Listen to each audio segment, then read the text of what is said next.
bersama Ibu Isti Kurnaidi. Kita akan mengikuti bacaan Alkitab harian untuk anak. Hari ini tanggal 21 November, bacaan Alkitab kita Kisah Para Rasul pasal 13. Mari kita awali dengan doa. Bapa di surga, kami akan belajar firman Tuhan. Tolong kami supaya kami dapat memahami firman Tuhan. Dalam nama Tuhan Yesus kami berdoa. Amin. Pada waktu itu, dalam jemaat di Antiokhia, ada beberapa nabi dan pengajar, yaitu Barnabas dan Simeon yang disebut Niger, dan Lukius orang Kirene, dan Menahem yang diasuh bersama dengan Raja wilayah Herodes dan Saulus. Pada suatu hari, ketika mereka beribadah kepada Tuhan dan berpuasa, berkatalah Roh Kudus, "Khususkanlah Barnabas dan Saulus bagiku untuk tugas yang telah kutentukan bagi mereka." Maka berpuasa dan berdoalah mereka, dan setelah meletakkan tangan ke atas kedua orang itu, mereka membiarkan keduanya pergi. Saulus dan Barnabas di Pulau Siprus. Oleh karena disuruh Roh Kudus, Barnabas dan Saulus berangkat ke Seleukia, dan dari situ mereka berlayar ke Siprus. Setibanya di Salamis, mereka memberitakan firman Allah di dalam rumah-rumah ibadat orang Yahudi. Dan Yohanes menyertai mereka sebagai pembantu mereka. Mereka mengelilingi seluruh pulau itu sampai ke Pafos. Di situ mereka bertemu dengan seorang Yahudi bernama Bar-Yesus. Ia seorang tukang sihir dan nabi palsu. Ia adalah kawan gubernur pulau itu, Sergius Paulus, yang adalah orang cerdas. Gubernur itu memanggil Barnabas dan Saulus karena ia ingin mendengar firman Allah. Tetapi Elimas, demikianlah namanya dalam bahasa Yunani tukang sihir itu, menghalang-halangi mereka dan berusaha membelokkan gubernur itu dari imannya. Tetapi Saulus, juga disebut Paulus, yang penuh dengan Roh Kudus menatap dia dan berkata, "Hai anak iblis, engkau penuh dengan rupa-rupa tipu muslihat dan kejahatan. Engkau musuh segala kebenaran. Tidakkah engkau akan berhenti membelokkan jalan Tuhan yang lurus itu?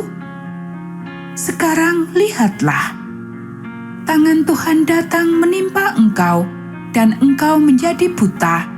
Beberapa hari lamanya engkau tidak dapat melihat matahari." Dan seketika itu juga orang itu merasa diliputi kabut dan gelap. Dan sambil meraba-raba, ia harus mencari orang untuk menuntun dia. Melihat apa yang telah terjadi itu, percayalah gubernur itu, ia takjub oleh ajaran Tuhan. Ke Antiokhia di Pisidia.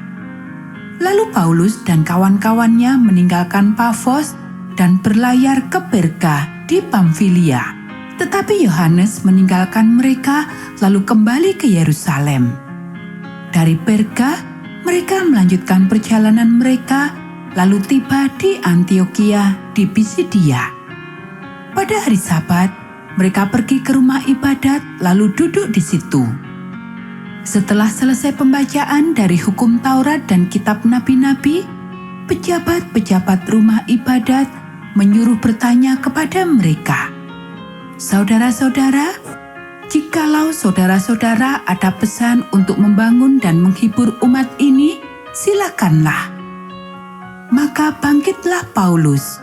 Ia memberi isyarat dengan tangannya lalu berkata, "Hai orang-orang Israel dan kamu yang takut akan Allah, dengarkanlah.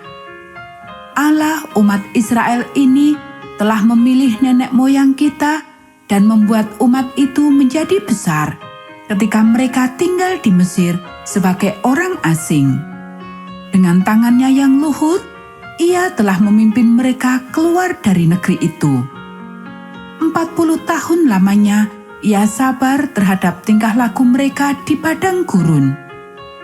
Dan setelah membinasakan 7 bangsa di tanah Kanaan, Ia membagi-bagikan tanah itu kepada mereka untuk menjadi warisan mereka selama kira-kira 450 tahun. Sesudah itu, Ia memberikan mereka hakim-hakim sampai pada zaman Nabi Samuel. Kemudian mereka meminta seorang raja, dan Allah memberikan kepada mereka Saul bin Kis dari suku Benyamin 40 tahun lamanya. Setelah Saul disingkirkan, Allah mengangkat Daud menjadi raja mereka. Tentang Daud, Allah telah menyatakan, "Aku telah mendapat Daud bin Isai, seorang yang berkenan di hatiku dan yang melakukan segala kehendakku. Dan dari keturunannya lah, sesuai dengan yang telah dijanjikannya, Allah telah membangkitkan juru selamat bagi orang Israel, yaitu Yesus." Menjelang kedatangannya, Yohanes telah menyerukan kepada seluruh bangsa Israel supaya mereka bertobat dan memberi diri dibaptis. Dan ketika Yohanes hampir selesai menunaikan tugasnya, ia berkata, "Aku bukanlah dia yang kamu sangka, tetapi ia akan datang kemudian daripadaku, membuka kasut dari kakinya pun aku tidak layak."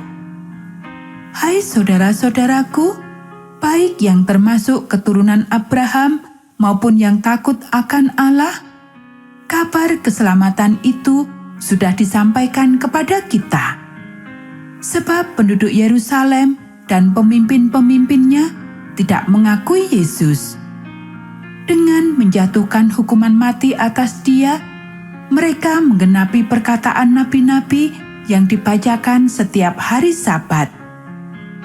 Dan meskipun mereka tidak menemukan sesuatu yang dapat menjadi alasan untuk hukuman mati itu, namun mereka telah meminta kepada Pilatus supaya ia dibunuh.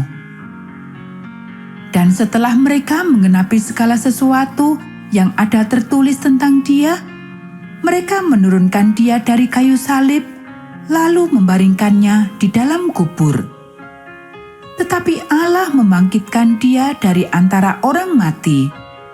Dan selama beberapa waktu, Ia menampakkan diri kepada mereka yang mengikuti Dia dari Galilea ke Yerusalem.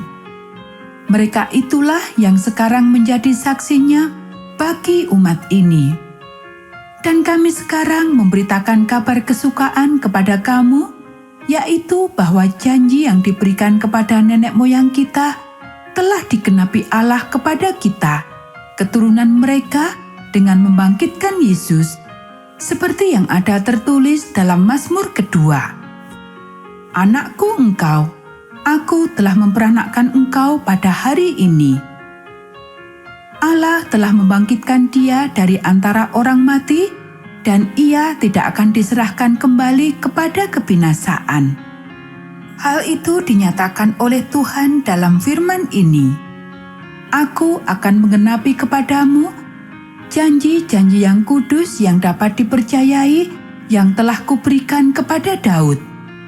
Sebab itu, Ia mengatakan dalam Mazmur yang lain, "Engkau tidak akan membiarkan orang kudusmu melihat kebinasaan." Sebab Daud melakukan kehendak Allah pada zamannya, lalu ia mangkat dan dibaringkan di samping nenek moyangnya. Dan ia memang diserahkan kepada kebinasaan. Tetapi Yesus yang dibangkitkan Allah tidak demikian. Jadi ketahuilah, hai saudara-saudara, oleh karena Dialah, maka diberitakan kepada kamu pengampunan dosa. Dan di dalam Dialah, setiap orang yang percaya memperoleh pembebasan dari segala dosa yang tidak dapat kamu peroleh dari hukum Musa. Karena itu, waspadalah, supaya jangan berlaku atas kamu apa yang telah dikatakan dalam kitab nabi-nabi. Ingatlah, hai kamu penghina-penghina, tercenganglah dan lenyaplah. Sebab aku melakukan suatu pekerjaan dalam zamanmu, suatu pekerjaan yang tidak akan kamu percayai jika diceritakan kepadamu. Ketika Paulus dan Barnabas keluar, mereka diminta untuk berbicara tentang pokok itu pula pada hari Sabat berikutnya. Setelah selesai ibadah, banyak orang Yahudi dan penganut-penganut agama Yahudi yang takut akan Allah mengikuti Paulus dan Barnabas. Kedua rasul itu mengajar mereka dan menasihati supaya mereka tetap hidup di dalam kasih karunia Allah. Pada hari Sabat berikutnya, datanglah hampir seluruh kota itu berkumpul untuk mendengar firman Allah. Akan tetapi, ketika orang Yahudi melihat orang banyak itu, penuhlah mereka dengan iri hati dan sambil menghujat, mereka membantah apa yang dikatakan oleh Paulus. Tetapi dengan berani, Paulus dan Barnabas berkata, "Memang kepada kamulah firman Allah harus diberitakan lebih dahulu, tetapi kamu menolaknya dan menganggap dirimu tidak layak untuk beroleh hidup yang kekal. Karena itu kami berpaling kepada bangsa-bangsa lain. Sebab inilah yang diperintahkan kepada kami. Aku telah menentukan engkau menjadi terang bagi bangsa-bangsa yang tidak mengenal Allah, supaya engkau membawa keselamatan sampai ke ujung bumi." Mendengar itu, bergembiralah semua orang yang tidak mengenal Allah, dan mereka memuliakan firman Tuhan. Dan semua orang yang ditentukan Allah untuk hidup yang kekal menjadi percaya. Lalu firman Tuhan disiarkan di seluruh daerah itu, ke Ikonium, Listra, dan Derbe.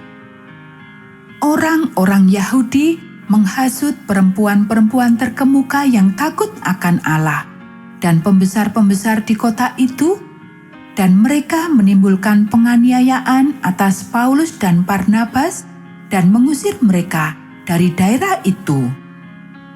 Akan tetapi Paulus dan Barnabas mengebaskan debu kaki mereka sebagai peringatan bagi orang-orang itu, lalu pergi ke Ikonium. Dan murid-murid di Antiokhia penuh dengan sukacita dan dengan Roh Kudus. Anak-anak, demikianlah bacaan firman Tuhan hari ini. Mari kita akhiri dengan doa. Bapa di surga, terima kasih kami sudah belajar firman Tuhan. Tolong kami supaya kami dapat melakukannya. Kiranya Tuhan memberkati kami hari ini saat kami belajar, bermain, dan membantu orang tua. Dalam nama Tuhan Yesus kami berdoa. Amin.